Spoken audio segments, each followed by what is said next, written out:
आपको एक modus operandi सबसे पहले क्लियर कर दें। ये जो लोग हैं इनका काम है अवैध शेल कंपनियों को खोलना। उसके बाद ये जो शेल कंपनियां हैं इनका जीएसटी नंबर लिया जाता है, इनको ड्रग का लाइसेंस ड्रग एजेंसी से लाइसेंस दिया जाता है, परंतु ये किसी प्रकार का खरीद बेचने का काम ये नहीं करते हैं। ये सिर्फ कागज पर एग्जिस्ट करती है। झूठे जीएसटी बिल्स और इनवॉइस क्रिएट करके, झूठे ईवे बिल क्रिएट करके एक पूरा फाइनेंशियल ट्रांजैक्शन का फर्जी कंपनियों के थ्रू बैंकिंग चैनल से वेब क्रिएट किया जाता है और फाइनल जो नोड इस बैंकिंग ट्रांजैक्शन की जाती है वो न्यू वृद्धि जो कंपनी है, सैली एंटरप्राइजेज है, शिल्पी एंटरप्राइजेज है और इस प्रकार की शुभम जायसवाल, दिवेश जायसवाल और उनके एसोसिएट्स की फर्म्स को इन सारे पैसों का फाइनल ट्रांजैक्शन के रूप में उनके अकाउंट में जाता है।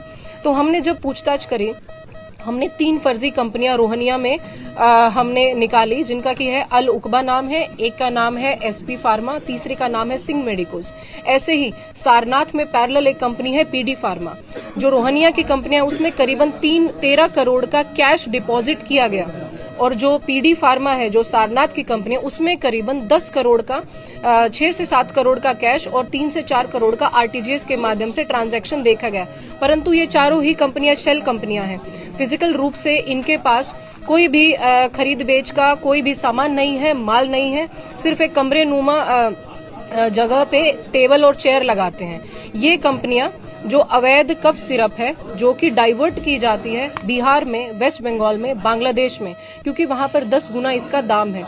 वहां से जो भी हमें पैसा, जो भी इनको पैसा मिलता था उसको गोल्ड के रूप में या हवाला के रूप में कैश के नोट से यहाँ पर वाराणसी में रिसीव किया जाता था। रिसीव करने वाले लोग रोहनिया में हैं दिनेश यादव, आशीष यादव, शुभम जायसवाल और एक सारनाथ से एक नाम आया है प्रतीक गुजराती और लोकेश अग्रवाल, जिसकी हमने गिरफ्तारी करी है।